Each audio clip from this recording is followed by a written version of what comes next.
May nakikinig, hindi titikom, kanyang bibig. Sa taglay niyang kulit, tsak ika'y mapapaibig. Ang bibi mo at ang bibi ko. I love you! Love you, pare. Bibo! Bibo!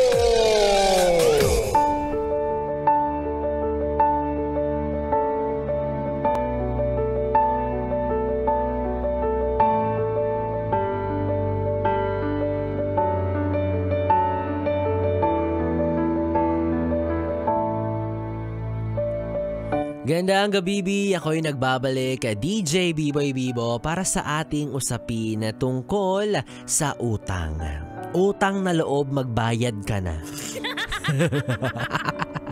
Ay nako, alam mo ba yes friend kong Bibi, dati hindi ako naniniwala sa forever. Pero ngayon, simula nung pinautang kita tapos hindi mo pa ako nababayaran, ay, totoo nga talaga ang forever. Paano ba naman kasi, 'di ba? Pag-uutang ang bait. Pag sinisingil, galit. Tapos pag hinahanap, nagtatago. Pag nakasalubong, biglang liliko. Why naman ganun, di ba? O yung mga gawain nyo, ha? Yan ang sinasabi ko sa inyo, eh. Pag uutang ka, siguraduhin mong meron kang pangbayad. Kasi minsan, gas-gas na yung sasabihin mong iaabot ko sa makalawa, sa susunod na linggo, sa sweldo, hanggang sa magunaw lang yung mundo.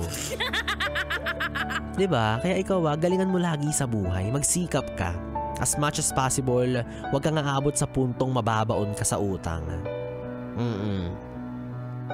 Okay lang naman sana kung hihiram-hiram ka, diba? Wala namang masama talaga dun eh. Kung minsan nasa-short, diba? Tas hihiram, pagkakasyahin, for as long as alam mong magbayad, walang problema. Pero meron kasing iba na uutang, tapos biglang hindi na siya lulutang. Nawawala na lang siyang bigla, 'di ba? Huwag ganoon. Kapag meron tayong sinabi sa isang tao, magkaroon tayo ng kahit man lang 'di ba ng konting hiya na bayaran yung hiniram natin. Kasi hindi lang naman yun basta napulot eh. Yung perang pinahiram niya sa'yo, pinaghirapan niya rin yun. At inaasahan niya anytime na maibabalik mo yun sa kanya gaya ng pakiusap mo noong mga panahon at mga oras na nakulangan ka sa pera. Diba? Wala naman talagang masama sa pangungutang. O halimbawa sabihin mo, uy, pera naman ako ng ganito. Mag-shopping lang ako. Hindi pala priority, no? Yung dahilan ng pag-utang. O basta kung ano man yung dahilan ng pag-utang mo, diba? Walang problema dyan. Basta dapat marunong ka lang magbayad on time. At kapag sinisingil ka, dapat hindi ka galit. Diba? At dapat meron talagang inaasahan na maibabayad kapag nangungutang. Tsaka bakit makaramihan sa inyo? Oo, napansin ko lang no, lahat ng mga or karamihan sa mga nangungutang kapag sinisingil na sila pa yung galit. Diba? Parang, ano ba? Ba't ka ba naniningil? Gipit ka na ba? Ba't mo ba ako sinisingil na? Wala ka na bang pera? Wow, sorry Sorry kasi ginigipit mo na ako eh. Oo, ako yung nagpautang sa'yo pero ako yung nahihirapan ngayon. Diba? Tapos minsan kapag hindi na kayo pinautang ulit, pag hindi na kayo nakaulit, kayo pa yung masama yung loob. Yung iba sasabihin pa, sus, nakakabili ka nga lagi ng mga magagandang damit. Lagi ka nga nakakapag-shopping, nakakapag-bakasyon ka sa magagandang lugar, tapos ako hindi mo ako mapautang. Ay, sorry po pasensya na po, hindi po kayo kasama sa budget ko eh. Dapat pala kasama kayo sa mga pinag-iipunan ko. Diba? Wag ganon. Diba? Tayo yung nakikiusap eh. Dapat tayo yung mag-adjust according doon sa kayang ibigay sa atin. Kayang ipahiram sa atin. Hindi yung kapag hindi tayo napahiram, sasama yung loob natin. At ika-cancel or ika-cut off na natin yung tao. Kasi pagkakalat mo sa buong mundo na ng mga panahong nangangailangan ka, hindi kanya tinulungan, excuse me, natuto lang siya. For sure once in your life na magkakilala kayo, pinautang ka na niya pero hindi ka marunong magbayad at na-realize niya yun. Diba? Kahit naman sa anong aspeto eh.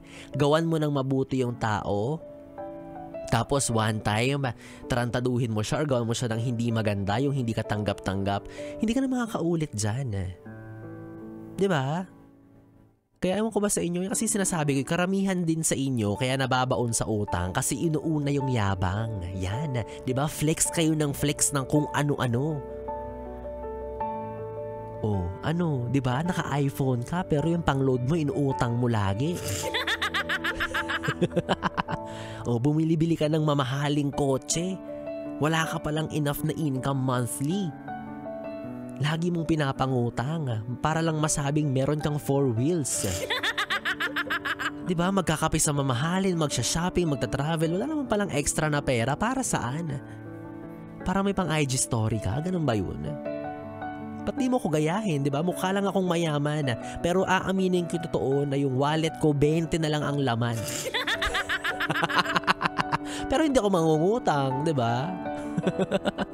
Well, anyways, sa 3 oras na bibi tayo mga ating pinagsamahan. Nakasama mo ang bibi mo sa radyo, DJ B-Boy Bibo. Magkasama at magkarinigan tayong muli bukas sa parehong oras.